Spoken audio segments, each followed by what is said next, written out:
Good morning dear student. आज हम पेनिसिया classes की तरफ से कुछ बहुत ही सटीक जानकारी और आपके अध्ययन में आने वाली समस्याओं के संदर्भ में कुछ चर्चाएं करेंगे। पेनिसिया क्लासेस क्यों अपने टैगलाइन को सार्थक करने में सफल होती है, इस बात पर भी हम लोग चर्चा करेंगे। हमारा टैगलाइन आप लोगों को पता होगा, हम प्रथम प्रयास में साक्षात्कार तक कैसे पहुंच जाते हैं। उसी संदर्भ में आज हम आपको कुछ चीजें ऐसी दिखाएंगे जो आपके अध्ययन में कहीं ना कहीं व्यवधान उत्पन्न कर रही हैं।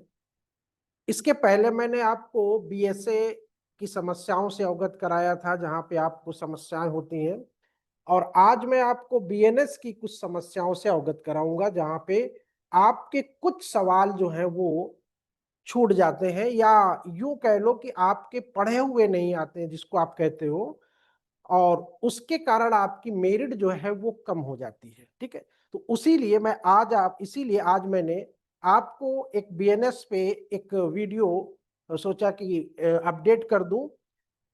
इसमें आप लोग ये देखिएगा कि हमारी जो टैग लाइन है वो आपको यहाँ पे दिखेगी, और टैग लाइन के साथ साथ जो जरूरी बातें हैं वो ये है कि हम निरंतर सबसे अच्छा रिजल्ट कैसे प्रोवाइड करवाते हैं, ये भी आपको आज समझना होगा। देखते चलिएगा, अभी हमने पूरा अपना मुख्य परीक्षा का और प्रारंभिक परीक्षा के टेस्ट सीरीज का क्लासेस का सब पूरा अपडेट कर दिया है हमने। अब आप इसको यहाँ पे स्क्रीन पे अपने अपने देखते चलिएगा। बहुत स्लो आज थोड़ा सा वीडियो बनाएंगे, इसके पहले एक बनाया था तो वो तेज वीडियो थी, तो लोगों को समझ में नहीं आया था, तो उन्हीं लोगों को डिमांड पे ये देखिएगा। ये सिलेबस हमने अपडेट कर दिया है 2025-26 प्रारंभिक परीक्षा का है, जिसमें टेस्ट सीरीज का भारतीय न्याय संहिता से शुरू होता है, सब 150-150 प्रश्नों के होंगे। यानी कि पहले आपको एक एक सब्जेक्ट पे कमांड कराते हैं, फिर उसके बाद लोक सेवा आयोग के अकॉर्डिंग जो पेपर आता है उसके अकॉर्डिंग आपका टेस्ट सीरीज होता है, ताकि आपको कहीं से भी कोई समस्या एग्जाम हॉल में ना आए। सारे सवालों के यहाँ पे जीएस भी हमने रखा है, देखिए 2 पेपर आपके जीएस के भी रखे गए हैं। फिर उसके बाद मुख्य परीक्षा का देखिएगा, पूरा ये अपडेट कर दिया गया है। ये अन्य अधिनियम जो है इनको भी अपडेट कर दिया गया है। तो यानी मुख्य परीक्षा में 15 टेस्ट होना है, प्रारंभिक परीक्षा में भी 15 टेस्ट होना है, कुल मिला के 30 टेस्ट होने हैं आपके। हिंदी का भी हमने व्यवस्था कर रखी है, जीएस की भी व्यवस्था कर रखी है, इंग्लिश की भी व्यवस्था कर रखी है। और ये देखिए जो आपके अन्य अधिनियम 16 अन्य अधिनियम है, ये उनकी लिस्ट है। अब आइए आपको मैं वहां पे ले चलता हूं जहां पे आप लोग हिंदी और इंग्लिश दोनों मीडियम के छात्रों के लिए मेरा ये मैसेज है। ये सवाल देखिएगा, आपके सामने स्क्रीन पे दिख रहा होगा, इसको अच्छे से पढ़िएगा आप लोग, देखिएगा। Meet a girl as 15 years in a park. She tells him that she is 16 years of age and she is ill-treated at her house by her father, and that she would be happy to be taken away from there. Thereafter, takes the girls to his house and allows her to remain there in this case.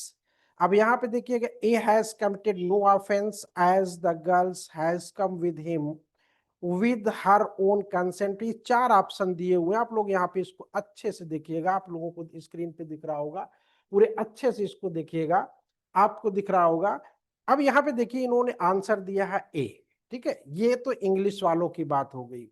अब इसी में देखिएगा हिंदी वालों का।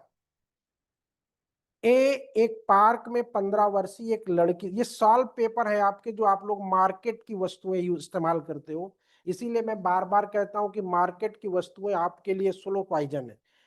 ए, एक park में 15 वर्षीय एक लड़की से मिला, वो लड़की उसे बताती है कि वो 16 वर्ष की है, जबकि ये किताब में 19 ईयर्स दिया हुआ है। कोई बात नहीं है, 16 हो 18 हो जो भी हो, और उसके पिता उसके साथ बुरा बर्ताव करते हैं, उसे यहां से कहीं अन्यत्र ले जाया जाए तो उसे खुशी होगी। तत्पश्चात ए उसे अपने घर ले जाता है और उसे वहीं रहने देता है। इस मामले में ए ने कोई अपराध नहीं किया है, क्योंकि लड़की स्वयं अपनी सहमति से उसके साथ आई है। ए ने कोई अपराध नहीं किया क्योंकि लड़की ने अपनी उम्र गलत बताई थी और ए ने उसके परिपक्व होने पर विश्वास किया, हम सहमति के योग्य हैं। ए ने विधिपूर्ण संरक्षकता से अवयस्क के व्यपहरण का अपराध किया। ए ने व्यपहरण पर सदोष परिरोध का अपराध किया। अब यहाँ पे देखिए समझना ये कि हिंदी में इसका आंसर, इंग्लिश में इसका आंसर क्या था आपके सामने है, प्रत्यक्ष किम प्रमाणम। फिर इंग्लिश और हिंदी वालों में बैर हो जाता है कि आयोग ऐसा करता है। तो आयोग आप लोग समझ लीजिएगा, आयोग मैं 100% तो नहीं कह सकता हूं, लेकिन मैक्सिमम उसकी कोशिश होती है कि कहीं पे बच्चों के साथ अन्याय ना होने पाए। लेकिन अन्याय कहां से होता है वो जगह आपको देखनी है। अब देखिए यहाँ पे ए आंसर दिया हुआ है, A has committed no offence as the girls has come with him with her own consent. ठीक, अब हिंदी वालों में क्या आंसर, ये आपके सब जो आप पढ़ते हो ये सब आपके मार्केट का मटेरियल है और आपके पास होगा भी। ये आप लोग ये 200 क्वेश्चन आईपीसी का जो सेगमेंट करते हो सॉल्व, अब मैं बुक का नाम नहीं लूंगा, उसमें 200वां प्रश्न देखिएगा और उसमें इन्होंने दिया है सी। अब बताइए इंग्लिश वाले का ए है और हिंदी वाले का सी कैसे हो गया, कंट्राडिक्शन स्टार्ट हो गया। अब इसका सही सॉल्यूशन क्या है वो आपको भी नहीं पता होगा, क्योंकि आप बेयर एक्ट पर आधारित होते हो। और जो बच्चा बेयर एक्ट पे आधारित होता है, मुझे नहीं कहना चाहिए, लेकिन आपके भविष्य के लिए, आपके परीक्षा को अच्छे से क्रैक करने के लिए, कहीं पे आपको समस्या ना हो, आपकी मेहनत, आपके समय, आपके अवसर को संरक्षित और सुरक्षित करने की जिम्मेदारी हम अध्यापकों की होती है। लेकिन हम अध्यापक आजकल अंधी दौड़ में, प्रोफेशनल अंधी दौड़ में दौड़ रहे होते हैं, बच्चों के कैरियर का में ख्याल नहीं होता है। एक से एक मदारी टाइप के लोग आ जाते हैं। अभी किसी ने एक वीडियो बना के डाल दिया है कि लोक सेवा आयोग में जो एपीओ की वैकेंसी आई है उसमें रजिस्ट्रेशन अनिवार्य है, जबकि ऐसा कहीं पे कुछ नहीं है। अब देखिएगा, मैं थोड़ा से आगे अलग जा रहा हूं, यहाँ पे मैं आपको बताता हूं। अब यहाँ पे दोनों में आपने देख लिया, अब इसका सही आंसर क्या होगा, आपके मन में ये आ रहा होगा सर सही आंसर हुआ, भी बता दीजिए आप।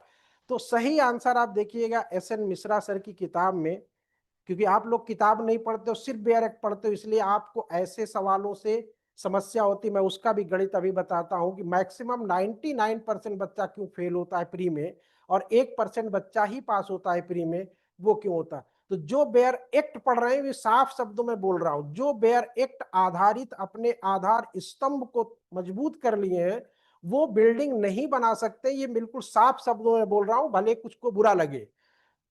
आपको बुक पढ़ना ही पड़ेगा, एपीओ में हो चाहे सिविल जज में हो, और सब बुक नहीं पढ़नी, कुछ खास टॉपिक्स पढ़ने। और यहाँ पे मैं देखा हूं कि क्रैश कोर्स के चक्कर में आप लोग सब उठा ले जाते हो, कचरा भी उठा ले जाते हो, अच्छा भी सब उठा ले जाते हो, कुछ नहीं छोड़ते हो। तो आपको बेयर एक्ट तो पढ़ना ही है, बेयर एक्ट तो आधार है, लेकिन उस आधार कहते हैं नींव अच्छी अगर हो जाए तो बिल्डिंग बनाने में आसानी नहीं होती है। तो उसके ऊपर की जो बिल्डिंग बनती है ये तो बेस हो गया, उसमें आपको कमेंट्रीज पढ़नी ही है, लेकिन सब नहीं, कुछ इंपॉर्टेंट सेक्शंस की पढ़नी है। यानी अब मैं कुछ चीजें यहाँ पे नहीं डिस्क्लोज करूंगा, वो चीजें ये है कि आपको बुक पढ़ना है, मैं आपको ये साफ शब्दों में बोल। देखिए अब यहाँ पे वो सवाल का वही सवाल, सेम वही सवाल है, बस थोड़ा से अंतर यहाँ पे उन्होंने किया। कोई अवयस्क उस समय अपने संरक्षक की अभिरक्षा में नहीं कहा जाएगा यदि उसे उसके माता पिता की छाया से हटा लिया गया हो या दुर्व्यवहार के कारण उसने स्वेच्छा उसके नियंत्रण का परित्याग कर दिया हो। ये लाइन पढ़ने के बाद फिर वहां पे संरक्षकता ऑटोमेटिक हट जाती है। सवाल देखिए सेम सवाल है, का 15 वर्षीय लड़की से पार्क में मिलता है, लड़की का से अपनी उम्र 19 वर्ष बताती है और उससे कहती है कि घर में उसका पिता उसके साथ दुर्व्यवहार करता है और वो अपने पिता के घर से बाहर जाना पसंद करेगी, का उसे अपने घर ले जाता है तथा उसे वहीं रहने की स्वीकृति दे देता है। अब यहाँ पे देखिए आंसर दिया हुआ, का व्यापरण का दोषी नहीं होगा। यानी अब आपके मन में आएगी क्यों नहीं दोषी होगा, नाबालिग बच्ची है, 18 वर्ष से कम उम्र की बच्ची है, ठीक है, यहाँ 19 वर्ष बता रहा है, तो या 19 और 18, क्योंकि यहाँ पे एज कंसेंट, एज का मतलब ही नहीं होता है, वो 18 की है, 19 की है, 16 की है, 20 की है। तो व्याकरण में ऐसा कोई नियम स्थापित नहीं है। तो यहाँ पे आपके सामने लिखा हुआ है। अब देखिए, क्योंकि उसने ना तो दुष्प्रेरित, व्याकरण के लिए 4 शब्द मैंने बताए थे, 4 शब्द आवश्यक होता है, वो 4 शब्द में कोई भी शब्द उस लड़के ने इस्तेमाल नहीं किया। उसने ना तो दुष्प्रेरित किया था और ना ही सक्रिय रूप से उसे रिझाया था, जिसके आधार पर यह कहा जा सके कि वो लड़की अपने पिता का घर छोड़कर उसके साथ चली आई थी। उसने दुर्व्यवहार के कारण स्वेच्छा अपने पिता का घर छोड़ा था। अब यहाँ पे देख लीजिए, इस धारा के प्रवर्तन हेतु ये आवश्यक है कि किसी अवयस्क को ले जाना या बहकाना विधिपूर्ण संरक्षक की संरक्षकता में होना चाहिए। यदि वो ना लौटने के आशय से अपने संरक्षक का परित्याग कर देती है तो इसे संरक्षक की संरक्षकता में नहीं माना जाएगा, और जब नहीं माना जाएगा तो नो ऑफेंस, यानी व्यापारण का अपराध नहीं किया गया है। ठीक है, अब इंग्लिश में वाले इंग्लिश में भी देख ले इसको।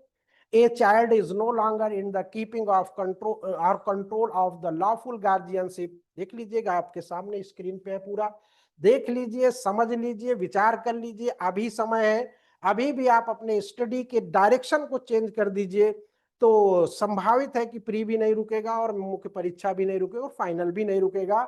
हमने इसीलिए पनेसिया लॉ क्लासेस के बारे में लोगों ने बहुत कहा कि सर आपका इतना अच्छा रिजल्ट कैसे रहता, तो रिजल्ट के पीछे कुछ मेहनत होती है। रिजल्ट ऐसे यूं ही नहीं मिलता है कि 10,000 बच्चों को पढ़ा के 10 बच्चों को सिलेक्शन करा दिए, तोप मार लिए ना।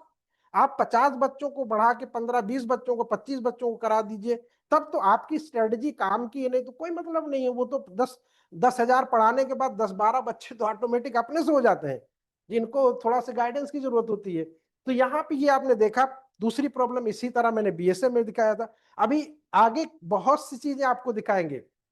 फिर हिंदी इंग्लिश मीडियम में क्लासेस आ जाते हैं कि सर हिंदी इंग्लिश वालों को आयोग ज्यादा, आयोग नहीं देता इंपॉर्टेंस, ये जान लीजिए आप बिल्कुल। आयोग कतई इंपॉर्टेंस नहीं देता है, ना एग्जामिनर देता है। एग्जामिनर आप ही के भाई बंधु सब तो होते हैं, तो क्या एग्जामिनर के घर का कोई हिंदी मीडियम नहीं होता है क्या? तो ऐसा नहीं होता है। मैं होता कहाँ पे है वो जब मैं मुख्य परीक्षा पे चर्चा करूंगा तब बताऊंगा आप लोग कहाँ गड़बड़ी करते हो, लेकिन आप लोग उसको मानने को तैयार नहीं होते, जो सबसे बड़ी प्रॉब्लम्स है। एनीवे, आप लोग मेहनत करते हो, जानकार भी होते हो, सब कुछ होते हो, लेकिन लिख नहीं पाते हो। लिखने की कला आप में नहीं होती है, और जब तक लिखने की कला नहीं आएगी, जब तक आपका फाइनल सिलेक्शन होना थोड़ा से दूर होगा, ऐसा नहीं कि नहीं होगा, बिल्कुल होगा। तो आपको पनेसिया लॉ क्लासेस के बारे में पता चल गया होगा कि पनेसिया लॉ क्लासेस क्यों सबसे आगे रिजल्ट में रहती है, और कहां से वो चीजों को मैनेज करती है, कैसे मैनेज करती है, आपके सामने है। इसलिए मेरे प्यारे बच्चों, स्टूडेंट्स, आपको बुक्स पढ़ना पड़ेगा, ये मेरी प्रेरणा है। इसको आप लोग अपने जीवन में एक बार उतार लीजिए। मार्केट की वस्तुओं से जहां तक हो सके बचिए, क्योंकि जब आप किताब पढ़ोगे, मार्केट की वस्तु पढ़ोगे, तो भी आपके साथ अन्याय नहीं होगा। लेकिन आप किताब नहीं पढ़े, सिर्फ बेयर एक्ट पढ़े और फिर मार्केट की वस्तु पढ़े, तो यहाँ पे बहुत ही बड़ी समस्या आपके साथ खड़ी हो सकती है और होती रहती है। इसलिए आपको पुनर्विचार करने की जरूरत है। धन्यवाद। इन्हीं बातों के साथ